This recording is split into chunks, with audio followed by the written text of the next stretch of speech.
Hop.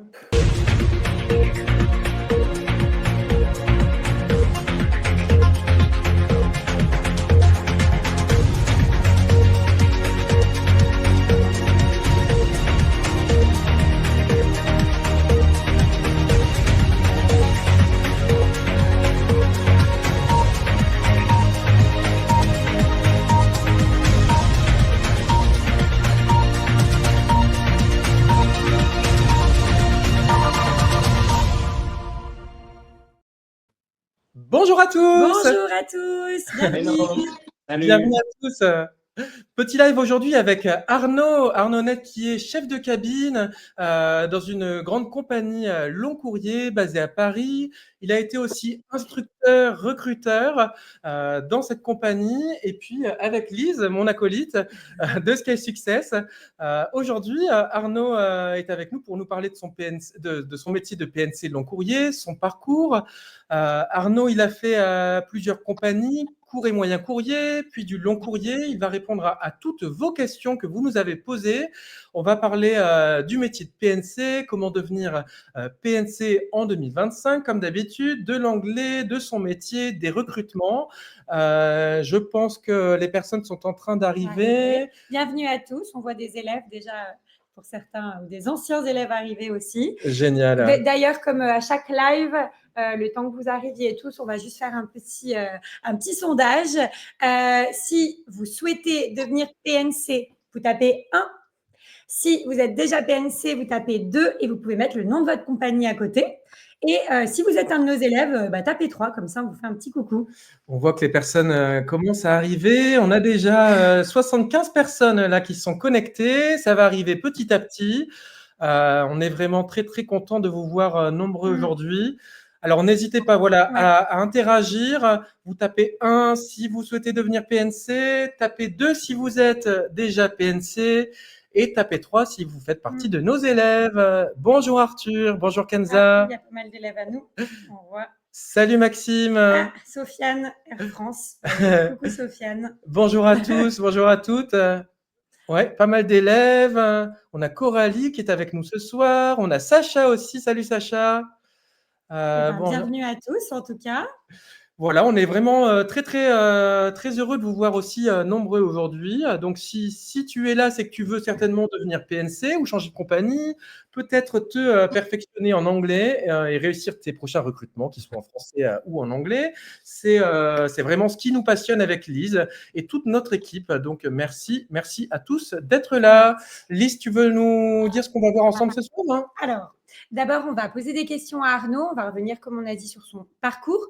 On va aussi reprendre toutes les questions les plus fréquentes sur le métier de PNC, comment devenir PNC. Comme Arnaud a été recruteur, il va pouvoir nous éclairer un petit peu sur pas mal de petits points. Comment réussir notamment les recrutements d'une compagnie, tous les petits conseils qu'on pourrait avoir. Arnaud, tu vas aussi nous parler de la marque, parce que tu n'es pas que PNC, tu es entrepreneur. Donc, tu vas nous parler de la marque que tu as créée, comment tu arrives un petit peu à faire les deux, PNC et entrepreneur. Et on va aussi donner tous nos conseils pour devenir PNC en 2025. Voilà, et puis si vous restez jusqu'à la fin, on a aussi un petit cadeau, comme d'habitude, qui vous attend, mais on vous en dira plus tout à l'heure, à la fin du live. Donc, pour ceux qui ne nous connaissent pas, Lise et moi, nous sommes les cofondateurs de Scale Success. De mon côté, j'ai travaillé dans une compagnie aérienne britannique, j'étais instructeur, PNC en poste depuis 2010, puis formateur d'anglais, coach en recrutement. Et puis, avec Lise, nous avons créé l'organisme Scale Success. Nous avons aidé déjà presque 800 PNC à intégrer une compagnie depuis 4 ans que nous existons. Et puis, donc, on est parti du constat qu'énormément de monde voulait faire ce métier. Mais en général, ils sont bloqués à cause de toujours la même raison. Voilà, c'est l'anglais. Il y en a beaucoup qui rêvent de faire ce métier, mais voilà, l'anglais va bloquer. Ils ne vont pas avoir le niveau B2, le niveau C1, ou alors même s'ils ont le niveau B2 ou C1, c'est au niveau des recrutements que ça va coincer, puisque on va en discuter. Beaucoup de recrutements se font en anglais au jour d'aujourd'hui, donc il faut savoir se préparer, se défendre en anglais. Donc voilà un petit peu. Et aujourd'hui, Sky Success, c'est une grande famille. Hein. On est une équipe de plus de 80 personnes. Dans cette équipe, on a des formateurs d'anglais. On a aussi des coachs PNC qui sont tous en compagnie, sont chefs de cabine, instructeurs, recruteurs. Et puis, aujourd'hui, on est super ravis parce qu'on a plus de 100 nouveaux élèves qui nous rejoignent tous les mois. Et puis aussi des compagnies qui nous font confiance, hein, Lise. Voilà. Donc, on avait fait, il y a déjà 1 an, on avait fait un partenariat avec Emirates. On a refait une journée en septembre dernier. On a un partenariat avec Volotea. Et puis, maintenant, il y a plus d'une dizaine de compagnies aériennes, de cabinets de recrutement, des compagnies d'aviation d'affaires. Et la dernière en date, ça a été aussi Ewair, qui est une compagnie aérienne de Mayotte. On a d'ailleurs 2 élèves qui ont été pris dans cette compagnie. Félicitations Evgenie et Marilyn qui ont été sélectionnées ces derniers jours par Ewair. Voilà, et pour continuer les réussites de nos élèves, parce qu'il y en a eu des très, très belles ces derniers temps. Donc, French Bee, 9 élèves ont été recrutés en avril 2025, donc le mois dernier. Et c'est 15 élèves de chez nous qui ont été recrutés chez French Bee depuis le début d'année. Donc, on est trop contents. Et là, dernièrement, c'est pas moins de 47, je dis bien 47 élèves qui ont été recrutés chez Air France avec et sans CCA. Donc, on est trop contents. Ça a été une avalanche de réussite qui est arrivée. On a fait mieux que l'année dernière. Voilà. Voilà, on attend encore plus de nouvelles réussites puisque Hop a recruté, c'était quand même Alors, ils ont ouvert les recrutements très, très récemment. Ouais. Donc, nos élèves savaient que l'offre allait ouvrir. Elle est restée 4 heures. Heureusement, ils ont pu postuler à temps. Donc, ils avaient prévu avec leur LILAT leur candidature qui était prête. Et puis, aujourd'hui, on attend les convocations de nos élèves. Au niveau de nos actualités, Lise, tu veux continuer? Voilà, 2 dernières actus avant de passer la parole à Arnaud. On va passer sur BFM TV Lyon le 28 mai. Donc, s'il y en a qui sont dans la région, vous nous verrez. Je crois que ça commence en début d'après-midi et puis ça va être rediffusé l'après-midi. Et une autre info, on va être présent avec Rémi au salon France Air Expo à Bron, donc à Lyon, pendant 3 jours, le 5, 6 et 7 juin. Donc, on sera présent et on va animer une conférence donc le samedi, mais également, on aura des coachs qui vont être présents et on pourra vous recevoir et on pourra gratuitement faire des corrections au niveau de vos candidatures. Donc, n'hésitez pas à venir. On vous en dira plus à la fin puisqu'on a des invitations gratuites. Voilà, on vous en dira plus à la fin. Voilà. Est-ce qu'on passe à toi, Arnaud? Est-ce que tu as envie de nous raconter un petit peu ton parcours? Prêt, je vous attends. Il y a eu plein de bonnes nouvelles annoncées, donc j'attendais, je suis patient. Alors, c'est une des qualités du PNC, la patience. C'est vrai. Alors, toi, tu es PNC depuis combien de temps, Arnaud? Parlez-nous un petit peu de toi. Alors, on s'est rencontrés lors du début de ma carrière, Rémi, puisqu'on a commencé exactement le même stage d'intégration, il me semble, en 2010. 2010. Si ma mémoire est bonne, c'est 2010, voilà. Avant d'être PNC, j'ai travaillé à l'international, mais plus du côté commercial. Dans le transport de marchandises, j'ai été responsable export, j'ai été agent de fret dans le transport aérien également. Jusqu'au moment où j'ai décidé de réaliser mon rêve, qui était d'être PNC. C'est un rêve de gamin. Donc, je me suis lancé grâce à l'association Jérémy. À l'époque, on ne passait pas le CCA, on passait le CFS. Et j'ai été aidé par l'association Jérémy. Donc, il y avait des cours d'anglais, mais il y avait aussi des cours de culture générale. À l'époque, ça se faisait beaucoup pour rentrer en compagnie. Maintenant, c'est beaucoup moins demandé. Et l'association Jérémy m'a également, à l'époque, payé, avec l'aide de la région et de Pôle emploi, mon CFS que après j'ai transformé en CCA via EasyJet, puisque je suis rentré chez EasyJet donc en 2010. J'avais passé mon CFS en 2008. D'accord. Il y a eu, c'était la crise de l'aérien, une des nombreuses crises de l'aérien. Donc j'ai patienté. Entre-temps, j'ai fait une saison de PCB chez Corsair. Ah, je me rappelle plus de ça. Et c'était juste avant EasyJet, donc ouais, j'ai volé sur le 747, le mythique 747 de Corsair. Mais j'ai fait que 2 mois, juillet et août, et en 2010, à octobre 2010, juste après cette saison chez Corsair, je suis rentré chez EasyJet, où je suis resté quasiment 6 ans, un peu plus de 6 ans même. Et au bout de 6 ans, j'ai eu une superbe opportunité dans la compagnie dans laquelle je travaille actuellement. Alors, pour tous ceux qui sont en direct, je ne vais pas citer la compagnie aujourd'hui parce que j'ai un devoir de discrétion envers la compagnie, mais je pense que si vous êtes des passionnés de l'aérien, vous devinerez facilement dans quelle compagnie je travaille. Mais voilà, pour être sincère avec vous et pour aussi vous dire ce qu'est le métier de PNC, parce que le métier de PNC aussi, c'est aussi avoir une certaine discrétion envers sa compagnie, savoir se tenir professionnellement. Et le fait de ne pas parler du nom de ma compagnie, on va dire que c'est plus du respect envers mon employeur, plus qu'autre chose, plus qu'une une discrétion mal placée ou quelque chose que je réserve pour moi. C'est pas du tout ça, c'est vraiment du respect pour ma compagnie, quoi. Exactement. Donc, si je comprends bien, ton parcours de PNC, c'était une reconversion. Tu avais déjà travaillé, tu avais déjà roulé ta bosse, comme on dit, avant de devenir PNC. Et tu peux juste redire aussi les études que tu faisais parce que... Oui, tout à fait. Alors, en effet, j'ai toujours un papa et une maman qui ont voulu absolument que j'ai un autre diplôme que le CFS avant de me lancer. Et c'est vrai que après le bac, je me suis lancé dans un BTS commerce international que j'ai fait en alternance. Après, j'avais commencé une licence en logistique en alternance également que j'ai laissé tomber malheureusement, ou pas malheureusement d'ailleurs, c'était le parcours que j'ai choisi, pour rentrer directement dans cette entreprise de transport de marchandises fret aérien. Et c'est ces 6 belles années qui m'ont donné une belle expérience commerciale, contact client, mais aussi la maturité de gérer des situations avec du stress. Voilà, j'en garde un excellent souvenir et je pense que sans cette expérience, j'aurais pas eu le parcours que j'ai eu aujourd'hui. Ouais, ça c'est super important pour les recrutements. Nous, c'est vrai qu'on conseille aux élèves d'avoir au moins 6 mois d'expérience professionnelle en relation client. Donc, c'est pour ça qu'on revenait sur ça. Et c'est vachement bien que tu aies pu faire un BTS en alternance parce que tu as pu travailler pendant tes études. Et puis, si tu avais voulu devenir PNC juste après ton BTS, tu avais quand même accumulé 2 ans d'expérience professionnelle qui t'auraient aidé à te rendre lors des entretiens. Tout à fait. Et je rebondis sur ma carrière de PNC. Et du coup, la compagnie dans laquelle je suis, c'était une belle opportunité parce que c'était une création de compagnie aérienne. Donc je suis arrivé, il y avait un seul avion, on était 60. Je suis arrivé en tant que steward, donc en tant que PNC.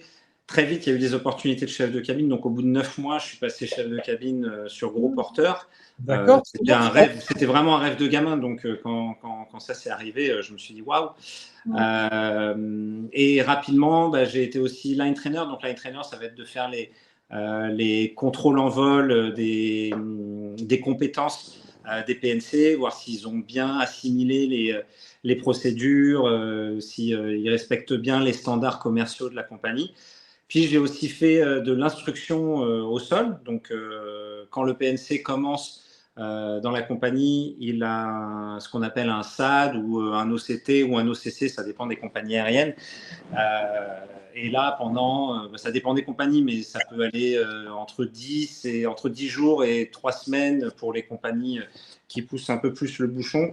Pendant ce temps-là, les instructeurs sont avec les futurs PNC de la compagnie. Donc, j'ai eu l'occasion aussi d'accompagner des PNC qui entraient dans ma compagnie. Ça, c'était un vrai plaisir. Et j'ai aussi fait du recrutement. Donc, je rebondis sur ce que tu disais, Rémi, sur l'expérience. Quand j'étais au recrutement et qu'avec mon collègue, on triait les CV, c'est vrai qu'il y a une certaine... le CV qui montre une certaine expérience professionnelle en front customer, par exemple, travailler dans une boutique ou même travailler même chez McDonald's.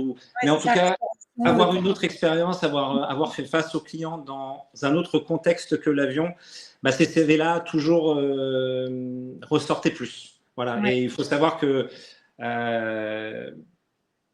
par campagne de recrutement, des fois, on reçoit plus de 1000 CV et forcément, il faut faire un tri quelque part.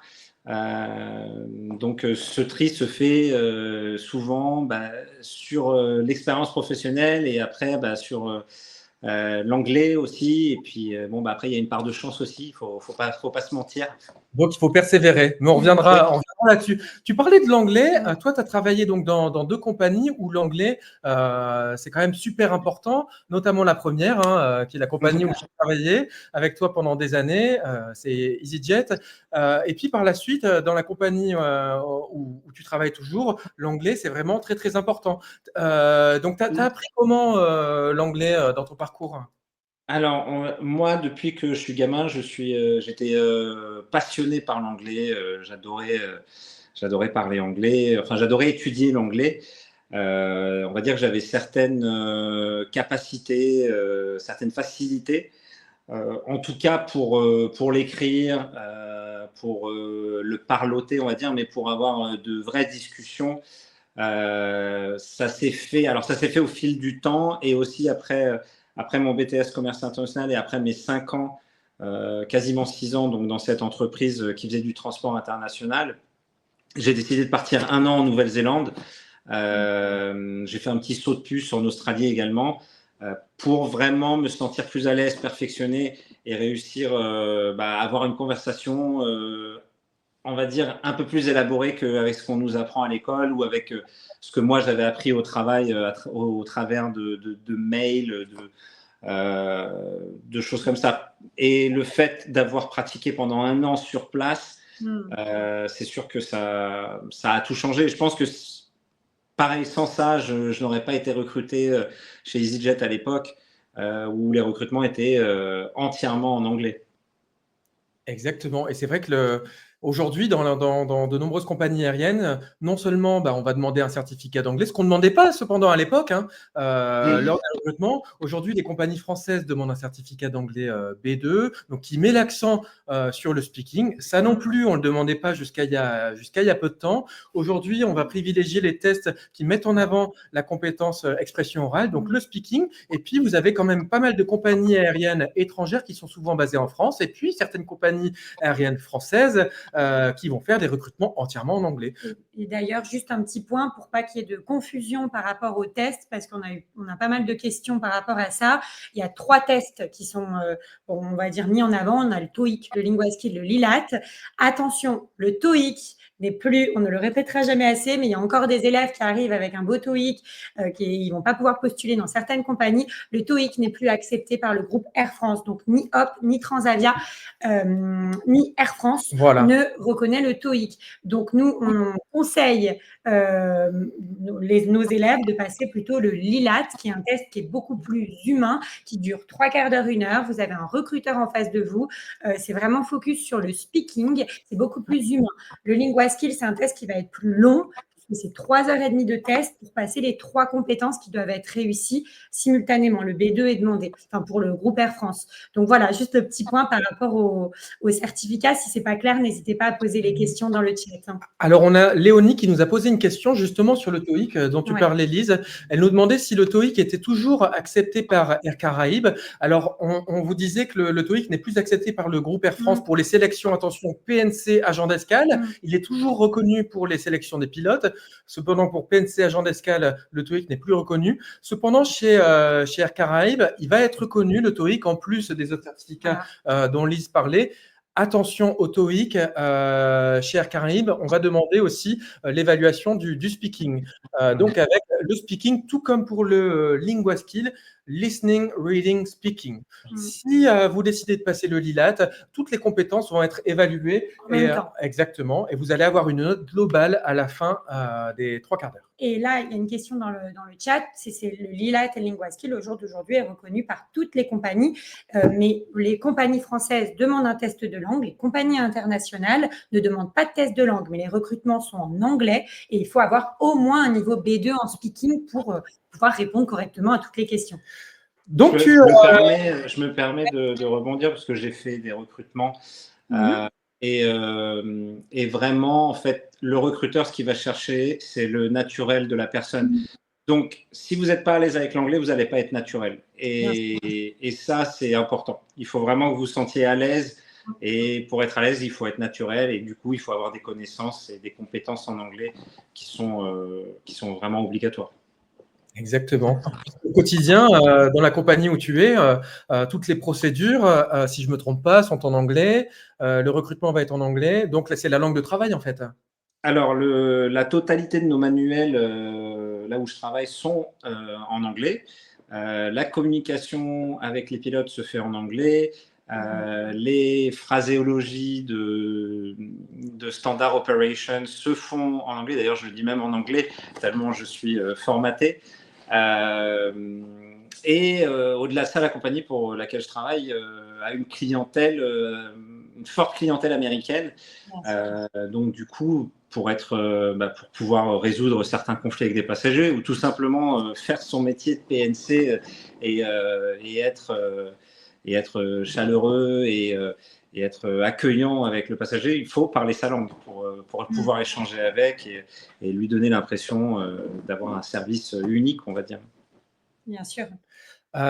Et puis, justement, nous, ce qu'on fait pour que nos élèves soient plus à l'aise en anglais, parce que notre but, c'est que nos élèves obtiennent, avant de passer au coaching en recrutement en deuxième partie, eh bien, on met en place des petits groupes de speaking. En plus des cours particuliers. Exactement. En plus de leurs cours particuliers avec le formateur d'anglais, nos élèves ont accès à des cours de speaking où ils viennent en tout petits groupes, justement, pour être beaucoup plus à l'aise et se débloquer leur confiance pour qu'ils soient beaucoup plus confiants à l'oral pour s'exprimer au quotidien sur n'importe quel sujet et pas seulement les sujets du LILAT, pas seulement les sujets des recrutements. C'est vraiment important de pouvoir se débrouiller dans n'importe quelle situation et c'est pour ça qu'on a mis en place ces… D'être naturel aussi, quoi, pouvoir être à l'aise, en fait, c'est ce que tu disais, Arnaud. C'est pas grave si, c'est pas grave s'ils font des fautes, en fait, mais il faut qu'ils puissent le dire naturellement, quoi. En fait, il faut que le candidat à la sélection arrive à s'exprimer. Et on fait tous des fautes, même moi qui, avec un certain temps, je me débrouille assez bien en anglais, même plutôt bien. Mais je fais des fautes. Et on fait des fautes en français aussi quand on parle. Et puis, les Américains, ils trouvent ça super mignon quand on parle. Voilà. Et non, il faut éviter d'en faire, mais voilà, il faut surtout se lancer. Il faut surtout ne pas avoir honte de son accent, ne pas avoir honte de faire des fautes, parce que de toute façon, le métier de PNC, c'est pas un métier où on a honte, c'est un métier où on a de la prestance et on doit faire face aux gens. Donc, oubliez la peur, oubliez la honte et parlez. Exactement. On a Nawel qui nous a posé une question sur ta première compagnie. Donc, tu as mis combien de temps pour intégrer ta première compagnie, pour intégrer EasyJet à l'époque? Alors, à l'époque, donc là, on retourne plus de 15 ans en arrière, hein, du coup. À l'époque, j'ai postulé, ça a été assez rapide en fait, hein. J'ai postulé, il y avait un questionnaire en ligne à l'époque, les vidéos n'étaient pas encore c'était pas développé à cette époque, ça restait encore assez classique. J'ai postulé en ligne, j'ai eu un questionnaire, après on a fait une recruitment day, open day, je sais plus si c'était un open, non, c'était un recruitment day, j'ai été convoqué. On était ensemble ou pas, Arnaud? Je me rappelle Je crois pas qu'on était ensemble. Toi, tu les moi, c'était à Paris. Et toi, ça devait être à Lyon, je crois, non? Exactement. Et par contre, on s'est retrouvés après. Mais justement, parce que moi, j'avais postulé pour Paris à l'époque, puisque j'habitais en région parisienne. Et il n'y avait pas de place pour des stages d'intégration pour Paris. Et je pense que j'étais assez lourd. La dame à Luton, à Londres, a dû se dire bon, il me saoule, je vais lui proposer autre chose. Parce que toutes les 2 semaines, je lui envoyais un message. Alors, quand est-ce qu'il y aura un stage? Quand est-ce qu'il y aura un stage? Alors, toujours très poliment, hein, sans être trop lourd non plus. Et au bout d'un moment, elle m'a proposé un stage pour intégrer la base de Lyon. Et vu que j'avais vraiment envie de commencer, voilà. Et d'ailleurs, j'en profite pour dire, il faut souvent être mobile. Si vous voulez vraiment faire ce métier, peut-être qu'après, vous reviendrez à votre base d'origine, Paris, ou même peut-être que vous serez basé à Nantes ou ailleurs. Mais en tout cas, pour commencer, il faut un peu accepter ce qui se présente. Et même n'ayez pas peur de la mobilité. Au contraire, moi, j'ai déménagé à Lyon. Je pensais que j'allais redemander mon transfert 6 mois après. Et finalement, voilà, ça fait 17 ans que j'habite à Lyon maintenant. Donc, n'ayez pas peur des changements. Soyez ouverts à ce genre de changement, justement, parce que le métier de PNC, vous ne pourrez pas uniquement le pratiquer à Paris ou uniquement le pratiquer à Lyon ou à Marseille. Enfin, bon, il va falloir que vous bougiez et c'est des belles choses. Exactement. Donc, il faut être mobile, il ne faut pas avoir peur de bouger. Et puis, toi, ton rêve, Arnaud, c'était de faire du long courrier. Mais tu as commencé par faire du court et moyen courrier. C'est ça, exactement. Et si, pour être honnête, ça m'a beaucoup plu. Et s'il n'y avait pas eu cette opportunité qui s'est présentée en 2016, je serais peut-être encore chez EasyJet, je ne sais pas. En tous les cas, oui, j'ai eu une opportunité et j'ai su la saisir. J'en suis.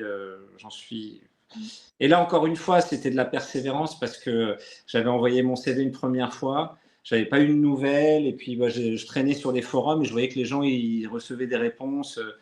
Donc j'ai renvoyé une deuxième fois et 10 minutes après j'étais convoqué pour un entretien. Donc c'est toujours la même chose. Sachez que les recruteurs ils reçoivent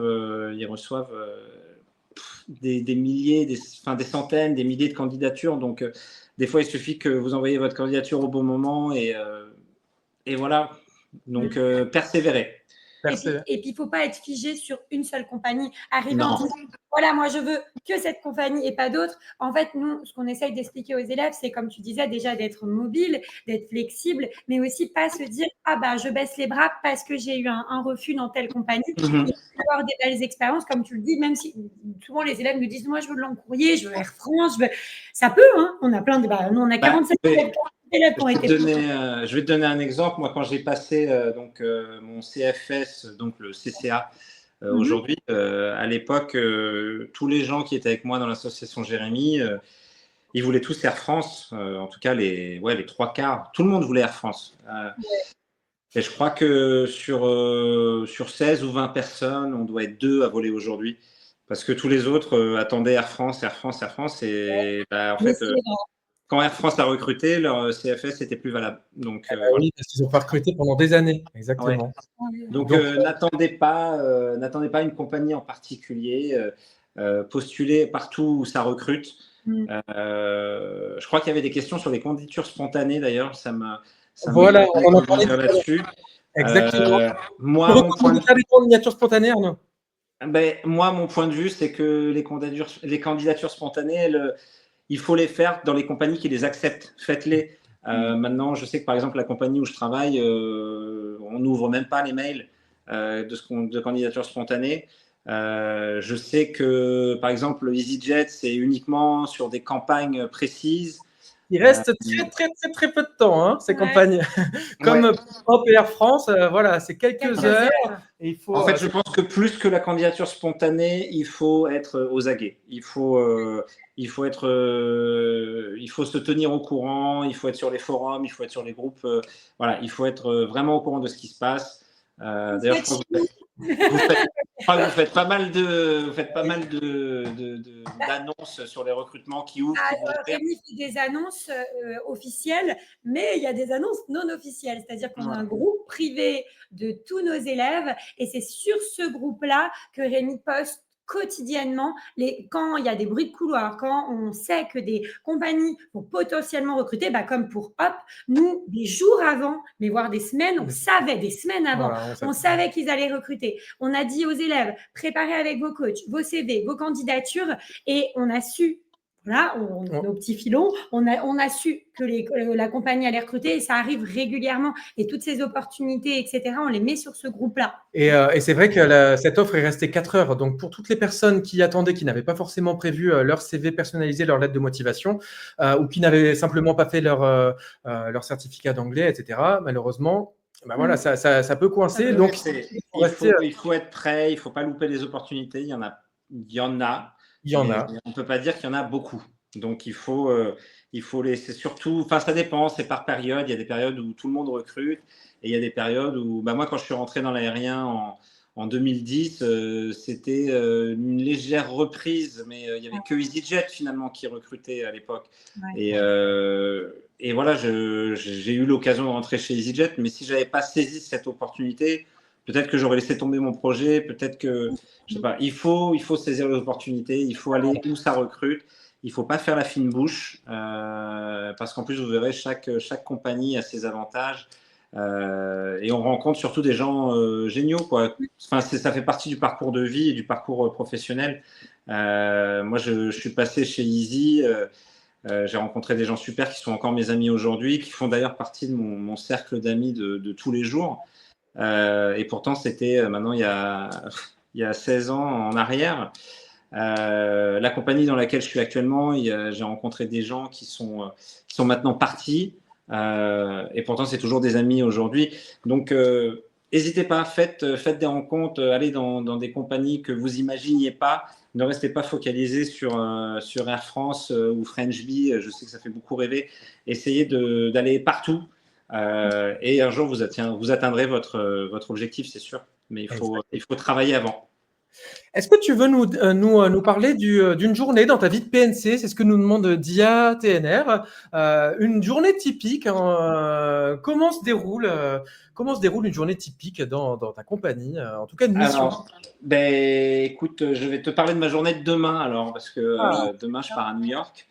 Je connais plus l'heure exacte de mon check-in, mais il me semble que c'est vers 18h20. Donc demain, je vais aller au sport le matin. Je suis à Lyon. Je vais aller au sport le matin. Après, j'ai déjà fait ma valise parce que c'est ça aussi, être PNC, c'est être super organisé et anticiper beaucoup les choses. Parce que je ne sais pas si demain, je sais pas, mon vélo crève en rentrant du sport, je vais peut-être perdre une demi-heure, je ne sais pas. En tout cas, il faut toujours anticiper, surtout quand on commute. C'est-à-dire que moi, j'habite à Lyon, mais je travaille à Paris, donc ça s'appelle le commuting. Ça, il faut toujours anticiper, prendre un petit peu d'avance. Donc, ma valise est déjà prête. Demain matin, je vais aller au sport. Après, je vais prendre mon train pour monter à Paris. Une fois arrivé à Paris, je vais me présenter à la porte de l'avion. Je vais rassembler mon équipage. Avec mon équipage, on va aller en cabine. On va faire le briefing qui va durer à peu près un quart d'heure. Donc, le briefing, ça va être des questions sur les procédures. Ça va être après revenir sur les spécificités du vol, le nombre de passagers, le nombre d'assistances. Enfin, quand je dis assistance, les passagers qui voyagent avec une assistance pour leur mobilité. On va parler des repas spéciaux, on va parler du genre de service qu'on va faire ce soir-là.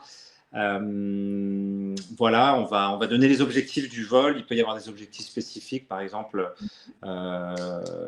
si on a un challenge sur des ventes à bord, ça peut arriver, ça arrive très souvent dans les compagnies. Après, une fois qu'on aura fini le briefing, entre nous, on va avoir les pilotes qui vont venir faire leur petit briefing pour nous donner le temps de vol, nous donner les informations sur d'éventuelles turbulences, nous donner des consignes. Des fois, ils ont des consignes particulières. Voilà, donc ça, c'est pour le briefing. Après, on va chacun partir à notre poste pour faire ce qu'on appelle les pré-flight checks. Je pense qu'en français, c'est les pré-vols. C'est l'après-vol, je crois, ils disent chez Air France. Pré-vol, ouais, tout à fait. Exactement. Donc, chacun va vérifier son matériel de sécurité, son safety equipment à son poste. Après, on va faire des checks en commun. Donc, ça va être tout ce qui est les interphones, le public adresse, donc le microphone. Donc, tout ça, ça va se faire ensemble. Et une fois qu'on est prêt, je ne rentre pas dans les détails, hein, c'est un peu plus complexe que ça, mais une fois qu'on est prêt, on va accueillir nos passagers à bord. L'embarquement va durer entre 40 et 50 minutes.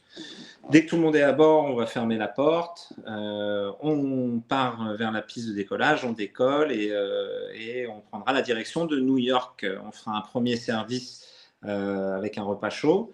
Une fois que le service sera terminé, on va éteindre toutes les lumières en cabine parce que les gens auront envie de faire dodo. Et avant l'atterrissage, on réveillera les passagers avec un deuxième service, un petit snack avant l'arrivée, sachant qu'entre ces deux services, on va rester en veille, entre guillemets. Il y a une partie de l'équipage qui va partir dormir, une autre qui va rester en veille, qui va faire la garde, comme on dit. Donc pendant cette garde, on va vérifier en cabine que tout se passe bien, on va aller vérifier les toilettes régulièrement, on va être à disposition du passager et on va s'occuper également des pilotes. Voilà, après les autres vont se réveiller, les deux groupes vont changer, c'est ceux qui dormaient qui vont faire la garde. Et donc après, comme je vous disais, après ces 2 tours de garde et 2 tours de dodo, du coup, on va faire le dernier service aux passagers, puis on va préparer la cabine pour l'atterrissage. Atterrissage, on sort de l'avion, une fois que tout le monde est parti, bien sûr. On se dirige vers l'hôtel. Donc, on va dire qu'à New York, il y a à peu près allez, une grosse demi-heure de route. Allez, petite demi-heure, on va mettre. Petite demi-heure de route. Et puis après, en général, tout le monde va dormir, se reposer. Les courageux iront peut-être boire une petite bière, un petit pot d'arrivée.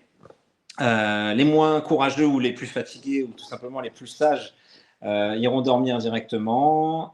Moi, en général, le lendemain, si c'est une escale de 24 heures, ce qui va être le cas, je pense que je vais juste aller courir. J'aime bien faire du sport en escale, ça me permet de garder la forme et c'est important. Je vais aller courir, j'aurai le petit déjeuner juste après certainement parce que je vais me réveiller très très tôt. Petit déj et puis après peut-être un tour à Manhattan et une sieste l'après-midi. Et on fait la même chose sur le vol du lendemain soir pour le retour. Génial, merci pour ce. On se serait cru. J'ai dû oublier beaucoup de choses, il s'en passe des choses en 24 heures. Mais alors là, tu nous as expliqué voilà, tout se passe bien. Ça, c'est quand tout se passe bien, ouais.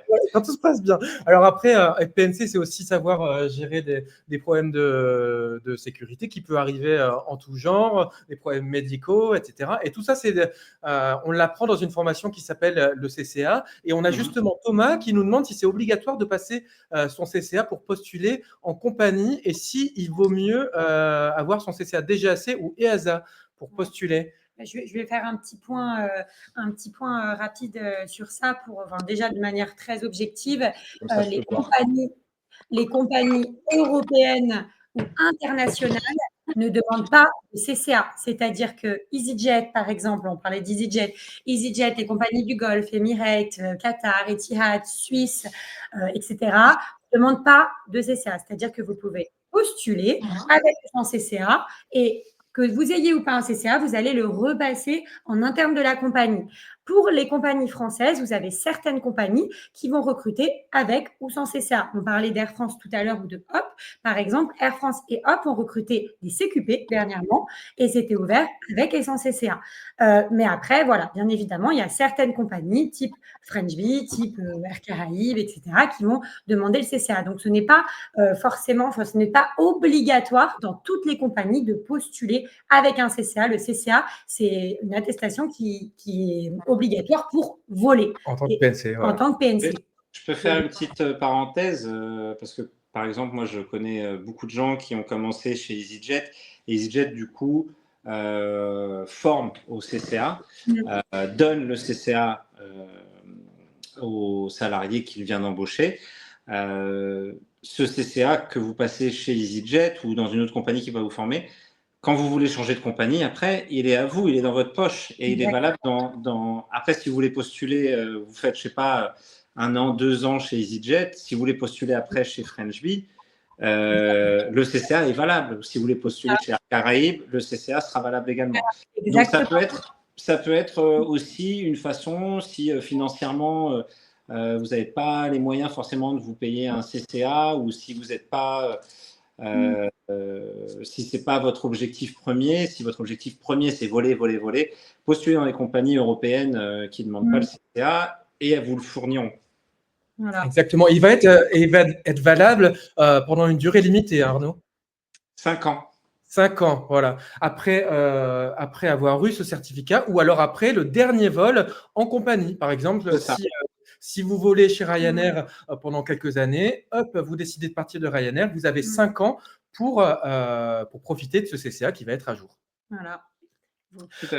Toi, Arnaud, ton parcours, c'est intéressant parce que tu nous disais que tu as été donc chef de cabine, mais tu as aussi fait du recrutement, tu as été aussi instructeur. Tu veux nous parler un petit peu de ton expérience en tant que recruteur? Ça pourrait intéresser nos élèves qui veulent dans les compagnies. C'est une de mes expériences que j'ai préférées au sein de la compagnie parce que j'ai adoré rencontrer les futurs talents et après de les voir évoluer en stage d'intégration. Et après de les voir évoluer à bord pour certains, pas tous, mais certains, c'est un vrai plaisir. Et puis de vraiment aller chercher le naturel de la personne pendant le recrutement, ça c'était vraiment quelque chose qui m'intéressait de voir. En fait, moi en tant que recruteur, je me demandais quand j'avais la personne en face de moi, est-ce que j'aimerais bien voler avec cette personne? Donc, j'essayais d'aller chercher cette personne dans ses retranchements pour savoir, au-delà de quelle était son expérience, comment elle réagirait dans une conversation naturelle avec moi à bord. Et forcément, vu que c'était en anglais, on cherchait ce niveau d'anglais. Après, moi, mon expérience de recruteur, je l'ai arrêtée parce que, on en parlera peut-être tout à l'heure, parce que j'ai une petite entreprise à côté et j'avais plus le temps de tout gérer. J'ai choisi le métier de PNC pour le temps libre qu'il m'accorde à côté. Et j'étais arrivé à un moment où je ne retrouvais plus ce temps libre pour lequel j'avais choisi ce métier. Donc du coup, j'ai dû faire un choix et j'ai arrêté l'instruction et le recrutement. Mais c'est pas pour autant que c'était vraiment une superbe expérience. J'ai été instructeur pendant 5 ans au sein de l'entreprise. J'ai vraiment adoré. Maintenant, il a fallu faire des choix pour mon entrepreneuriat et j'ai dû faire le choix d'arrêter cette partie du métier de PNC parce que de toute façon, j'ai pas du tout l'intention d'arrêter de voler. C'est vraiment une passion. Donc, je voulais garder quand même le côté vol. Avant qu'on parle de ton aventure en entrepreneuriat, est-ce que tu aurais des conseils aux personnes qui nous regardent aujourd'hui? Qu'est-ce que tu donnerais comme conseil pour faire un bon CV aux personnes? Il y a des personnes qui nous ont demandé ça dans les questions que je viens de voir. Et donc, ton avis de recruteur est intéressant pour les personnes. Ah oui. Alors, un bon CV, déjà, c'est un CV, ça va vous paraître bête ce que je vais dire, professionnel. C'est-à-dire que ne mettez pas des photos qui ne sont pas pro. Les photos, il faut qu'elles soient professionnelles. Donc, si les filles, vous mettez une photo, c'est avec un chignon. Les garçons, c'est une photo rasée ou alors la barbe bien taillée, les cheveux bien coiffés. Ne mettez pas une photo, les filles, vous êtes en débardeur. C'est une photo avec un petit chemisier, avec le foulard. Les garçons, pareil, pas une photo de t-shirt, c'est avec la cravate. Donc la photo, déjà, pas trop de couleurs sur les CV. Vous pouvez faire un thème couleur, mais n'en mettez pas des tonnes. Il faut que ça soit, faut pas que ça agresse l'œil. Pas de sapin de Noël. Voilà. Hein? Pas de sapin de Noël. Pas de sapin de Noël, exactement. Faites quelque chose de sobre. Même ça peut être joli avec une ou deux couleurs, mais restez sobre. Et après, pour le contenu, on va dire, faites ressortir vos expériences professionnelles en lien avec le métier de PNC. Ça, faites-le ressortir. N'hésitez pas à faire ressortir vos différents séjours linguistiques, les voyages que vous avez pu faire pour apprendre l'anglais. Beaucoup, vous avez ça et vous ne le mettez pas ou vous ne mettez pas assez en valeur. Ça, c'est vraiment important. Qu'est-ce que je peux vous dire d'autre? Et un sourire aussi sur la photo, Arnaud. Oui, un sourire, oui, bien sûr, un sourire. Et d'ailleurs, j'en profite pour les compagnies qui recrutent avec des vidéos, enfin des entretiens vidéo au préalable. Souriez sur les vidéos parce que c'est vraiment important. En fait, ça va être la première chose qu'un recruteur va regarder pour un PNC, ça va être le sourire. Merci pour tous ces conseils. Est-ce qu'on passe à ta deuxième activité, Arnaud? On va en parler. Oui, on va en parler rapidement. En fait, moi, je voulais surtout, en parlant de cette activité, je veux surtout dire aux gens que le métier de PNC, il est génial pour ça. C'est que vous pouvez avoir la passion de voler, mais vous pouvez avoir une autre passion à côté et vous pouvez avoir une autre occupation, même si ce n'est pas une passion. Mais en tout cas, ce métier va vous permettre de vous épanouir avec les vols et avec autre chose à côté. Donc, vous pouvez être un mordu de sport, vous aurez du temps pour faire du sport. Vous pouvez être un mordu de crochet, vous aurez plein de temps pour faire du crochet. Et moi, j'étais mordu d'entrepreneuriat, on va dire. J'avais envie de faire quelque chose, j'avais envie de créer ma marque. J'ai créé une marque de sous-vêtements qui s'appelle Le Bottom. Et voilà, comme je vous disais, après, il a fallu que je fasse des choix dans ma carrière de PNC. J'ai dû recentrer sur les vols pour pouvoir avoir ce temps libre à côté. Parce que oui, en escale, je me sers du temps pour préparer du contenu pour les réseaux sociaux. Je m'en sers pour faire ma comptabilité. Je m'en sers pour préparer des nouveaux produits. Tout ça. Donc ça, c'est du temps que j'utilise en escale quand je me repose à l'hôtel. Je suis avec mon ordinateur et je bosse à côté. J'ai des collègues qui ont qui ont des entreprises qui fleurissent, et tout ça en étant PNC à côté. Donc, c'est plus ça où j'avais envie de participer à ce live avec vous. C'était pour montrer aux gens qu'on peut être PNC et pas que. Et avoir une autre activité à côté. Voilà. Est-ce que tu veux peut-être guider les personnes qui nous regardent ce soir, s'ils veulent te suivre, n'hésitez pas à me suivre. Moi, je partage régulièrement mes aventures en escale. Alors, pas tout le temps, pas sur chaque escale, parce que, comme vous pouvez le voir, je suis quand même bien occupé. Mais j'ai un Instagram qui s'appelle Stewart en slip. C'est assez parlant. Pourquoi? Parce que je vends des slips, je vends des boxers, je vends des maillots de bain. Ma marque s'appelle Le Bottom. Vous pourrez la retrouver en allant sur mon Instagram perso. Elle est redirigée. Et puis, n'hésitez pas, si vous voulez faire des achats, à me faire un petit message en privé et je vous filerai un petit code promo. Voilà. Super. Merci pour toutes tes aventures. Merci à tous les deux de m'avoir permis. J'adore partager ma passion pour le métier de PNC. Et puis, s'il y a des aspirants PNC qui ont des questions à me poser, qu'ils n'hésitent pas non plus à me contacter. Alors, je peux être peut-être un peu long à répondre parce que voilà, j'ai pas mal de casquettes, mais n'hésitez pas, je me ferai un plaisir de vous répondre. C'est adorable. Et puis, on a eu beaucoup de questions aussi dans le chat. On ne peut pas répondre à tout le monde parce que voilà, on essaye, on va finir ici, mais n'hésitez pas à nous poser les questions aussi à Rémi et à moi en DM. N'hésitez pas. Il y en a qui ont posé plusieurs fois les questions. On n'a pas le temps de tout traiter. Revenez en DM et on discute juste après le live. On sera connecté avec Rémi et on essaiera de répondre au maximum de questions. Voilà, ça fait déjà 45 minutes qu'on discute. Est-ce que tu veux parler de la petite surprise qu'on avait promis à nos abonnés? Du coup, comme on disait, alors ça sera à Lyon, mais Lyon, c'est accessible de partout. Venez nous voir au salon à l'aéroport de Lyon-Bron les 5, 6, 7. On a nous aussi un petit code promo. On a un nombre assez conséquent de places gratuites pour venir au salon. Donc, venez. Vous pouvez nous écrire en DM, c'est ça, Rémi? Voilà. Et non en commentaire, salon 2025, et on vous donnera la marche à suivre pour pouvoir télécharger votre place gratuite. On vous rappelle qu'au salon, on aura une équipe de coach qui sera dédiée, qui pourra corriger, vous faire des retours sur vos lettres de motivation, vos CV. Donc, venez, ça sera, tout sera gratuit. La place gratuite et la correction aussi, Voilà, on vous fera des retours gratuits sur vos CV. Donc, venez nous voir une nouvelle fois les 5, 6 et 7 juin prochain à l'aéroport de Lyon-Bron. Ça sera le salon France Air Expo. Envoyez-nous en DM sur LinkedIn ou sur Instagram et nous en commentaire salon 2025 et on vous envoie votre petite invitation gratuite. Si vous regardez le replay ce soir, vous pouvez envoyer en commentaire directement salon 2025 et on vous enverra votre invitation. Merci beaucoup Arnaud. Merci à tous les deux de m'avoir accueilli, de m'avoir donné la parole. Une petite question, une dernière question peut-être. Ton meilleur souvenir en tant que PNC, tu as une idée? Oh là là, j'en ai tellement. Franchement, je ne sais même pas quoi dire. Mon meilleur souvenir en tant que PNC, je crois que mon meilleur a été le pire. Ça a été le tout premier vol de la compagnie dans laquelle je travaille. C'était le vol inaugural, le tout premier vol avec le tout premier avion livré de la compagnie. Ça a été une catastrophe.